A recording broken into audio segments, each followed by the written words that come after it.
Hello everyone, I'm Meteorologist Charlie Ironmonger. Thank you so much for joining me today for your 9 o'clock news and weather update from the First Alert Desk. Now we've got a story out of Terrell County where a man is now facing charges after shooting into a car, a home, and a government building.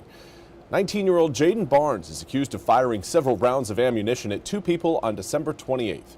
Warrants say the bullet struck an occupied car, two houses, and the Department of Social Services building on Main Street. A bullet went through the window frame and into the wall of a home on Main Street, while another bullet struck the porch of a social services building, according to warrants. Warrants also say Barnes had the gun on Columbia High School's property. Barnes has been charged with the following: 3 counts of discharging a weapon into occupied dwelling or moving vehicle, gun on educational property, damaging property, 2 counts of assault with a deadly weapon, carrying a concealed gun, discharging a firearm in city limits, and injury to real property. Barnes was arrested yesterday in Beaufort County and was taken to the Beaufort County Jail. He was not given bond. Barnes is scheduled to appear in Terrell County Court coming up in March. And now we want to turn to the ongoing Jeffrey Epstein investigation that is now potentially putting former President Bill Clinton facing contempt against Congress charges. NBC's Alice Barr has more. Contempt of Congress charges now looming for former President Bill Clinton, with the House Oversight Committee saying they'll take that rare step after the former president failed to appear for a deposition in the investigation into late sex offender Jeffrey Epstein. He did not show up today. Former President Clinton, who appears in a series of photos and records related to Epstein, has long denied wrongdoing or knowledge of Epstein's crimes. No one's accusing Bill Clinton of any wrongdoing. We just have questions, and that's why the Democrats voted along with Republicans to subpoena Bill Clinton. Former Secretary of State Hillary Clinton is scheduled to appear today, but in a letter to the House Oversight Chair, both Clintons declined, saying they had nothing to add, calling the subpoenas legally invalid, and writing, quote, "Every person has to decide when they have seen or had enough and are ready to fight for this country, its principles, and its people, no matter the consequences. For us, now is that time."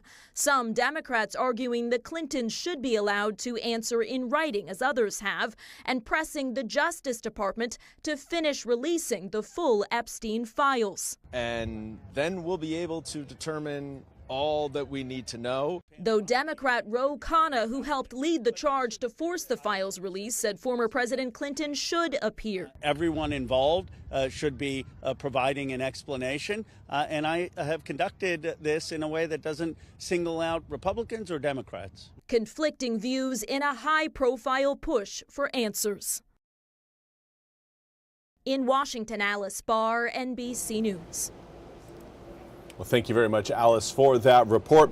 We now turn to your weather forecast, looking at some sunshine right now. It's not going to be lasting long. Cloud cover is gradually going to be taking over our skies today, leading to a few raindrops by the time we get to around lunchtime, maybe a little bit before. But certainly we will be seeing more rain coming up later on this afternoon and evening. Today will end up being a wet day. Right now, not the case, though. This is a view through our Pitt Greenville Airport cam. Right now, 45 degrees with a southwesterly wind at 6 miles an hour. That'll help take air temperatures back into the mid to upper 50s today. Do want to say good morning to Esmeralda from Chinquapin. Thank you so much for joining me over on Facebook. Hopefully you are having a wonderful day. As far as air temperatures go, across the board, we're looking at 41 degrees in Roanoke Rapids and 56 degrees in Cape Hatteras.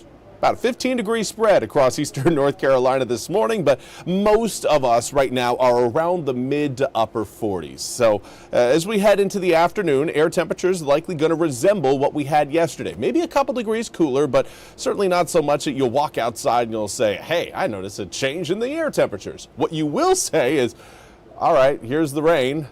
When is it going away?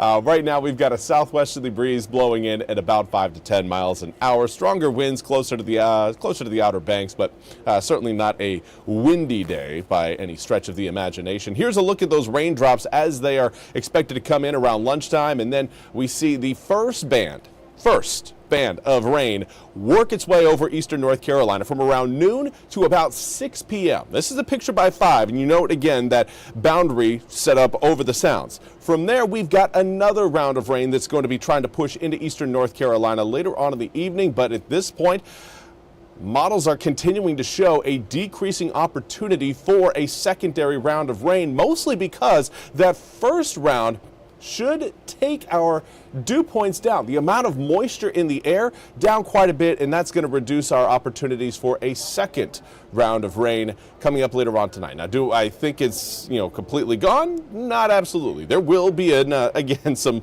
early morning light rain showers there on Thursday prior to sunrise, but once we get to sunrise, a lot of those drops are going to be either pulling away from the Outer Banks or already dried up. Thursday is going to be a mostly sunny day, but it's certainly going to be a cold one. Air temperatures are going to be falling quickly as we head through Thursday. Highs only reaching the upper 30s to low 40s. Friday, not looking a whole lot warmer. Here's how it all comes together on your 8-day forecast. And again, 58 today turns to 42 tomorrow. But it's not just that, it's the 19-degree overnight low that I really want to highlight for you guys. It is, again, going to be a cold morning coming up on Friday. It will lead to a bit of a warmer Saturday, though, thanks to, again, shifting winds from Friday night into Saturday morning, and that will help boost our air temperatures right on back up to our seasonal average. Then again, another cold front comes through Sunday and Monday. Martin Luther King Jr. Day is certainly going to be quite a bit chillier than what we'll see on Saturday, thanks to, again, that incoming front bringing us another opportunity for rain, but also pushing our air temperatures down. Our highs for the day into the upper 30s. Overnight lows back into the low 20s, so keep those winter jackets ready. January is fully here, and it is letting its presence be known. Now, coming up next week, we will start out mostly sunny, but it will still be a cold one, not only for Martin Luther King Jr. Day, but also on the following Tuesday and Wednesday of next week. Well, that's all we have time for today's 9 a.m. news and weather update from the First Alert Desk. I want to thank you all so much for joining me. We'll be back with more news and weather coming up at the top of the hour. Until then, have a fantastic Wednesday.